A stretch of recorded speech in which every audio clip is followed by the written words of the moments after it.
लखनऊ में आजम खां माफिया मुख्तार के बड़े बेटे और बड़े भाई से मिले और सपा नेता आजम खान ने लखनऊ में क्या कहा जिससे हलचल मच गई।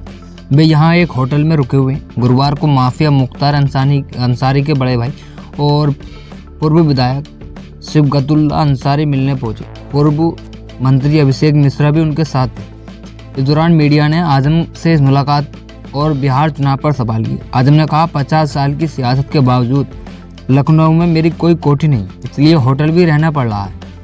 उन्होंने कहा, मुझे भूमाफिया घोषित किया जा रहा, जबकि मैं रामपुर में जिस मोहल्ले में रहता हूँ वहाँ बरसात में 2 फीट तक पानी भरा रहता। यूपी की कानून व्यवस्था पर कहाँ बहुत अच्छी है, इस पर सवाल मत पूछिए। बिहार में पीएम के कट्टा वाले बयान पर कहा कि हमारे यहाँ तो कट्टा बेचने वाले का बेटा विधायक बन गया, उसे कमांडोज मिले हैं।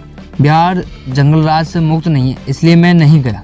आजम खान ने बिहार में चुनाव प्रचार न करने जाने पर कहा कि बिहार अब भी जंगल राज से मुक्त नहीं है, इसलिए मैं वहाँ नहीं गया। जंगल में और जंगल राज में वही लोग गए हैं जिनके पास जानवरों के लिए और जंगलों के लिए सक्षम हथियार। मेरे पास कोई सुरक्षा नहीं है, लिहाजा मैं उस जंगल तक नहीं गया। वैसे तो यह भी तौहीन है कि हम किसी राज्य को जंगल कहें और वहाँ रहने वाले लोगों को जंगली बताएं। जमहूरियत में ऐसे अल्फाज की कोई जगह नहीं होनी चाहिए। आजम खान से पूछा गया कि बिहार में कट्टे पर बयान दिए जा रहे हैं, यहाँ भी कुछ पर आरोप है। इस पर आजम बोले, अगर जानकारी है तो बताएं कि कितने बरस कट्टा बिका है। हमारे यहाँ तो कट्टा बेचने वाले का बेटा विधायक हो गया और उसे सेंट्रल गवर्नमेंट ने कमांडोज मिले हुए हैं। 1975 में जो कट्टे के ड्रम के साथ गिरफ्तार हुआ है वह खुद विधायक बना है और उसका बेटा आज विधायक। वे वोट छीनकर और लूट कर आए। आजम खान ने बिना नाम लिए रामपुर से भाजपा विधायक आकाश सक्सेना पर निशाना साधा। आकाश की एफआईआर पर आजम, उनकी पत्नी और बेटे अब्दुल्ला जेल गए थे। गिरिराज सिंह के बयान पर कहा कि बिहार बिहार है, पाकिस्तान नहीं। उन्हें यह सफाई क्यों देनी पड़ रही है? लोगों को बेवकूफ़ मत समझें कि वे बिहार को पाकिस्तान और पाकिस्तान को बिहार समझेंगे। इस तरह के बयान नहीं देने चाहिए जिससे लगे कि आप बहुत ही मासूम राय दे रहे हैं। वह मासूम आदमी है, मासूमों की बात का बुरा नहीं मानना चाहता। हमारी उम्र में लोग मासूम ही हो जाते हैं। मैं तो कभी उनकी बात को सीरियस नहीं लेता।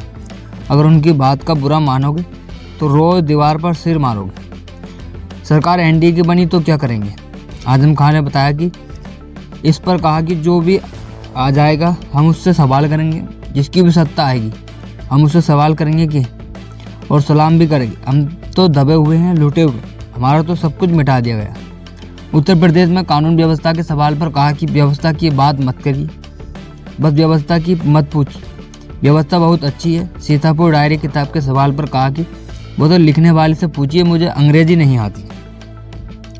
आजम खान ने कहा कि अगर मैं माफिया भूमाफिया हो सकता हूँ तो लखनऊ में मेरी भी ज़मीन होती, जिसने स्कूल चलाया, यूनिवर्सिटी चलाई, जिसके पास 50 साल की सियासत के बावजूद लखनऊ में एक कोठी नहीं।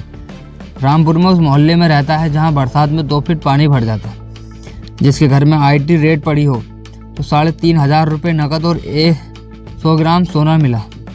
वो माफिया कैसे हो सकता? दीवारें खोद कर वे लोग आ गए और हम कुछ छिपा भी नहीं सकते थे, सब सामने ही था।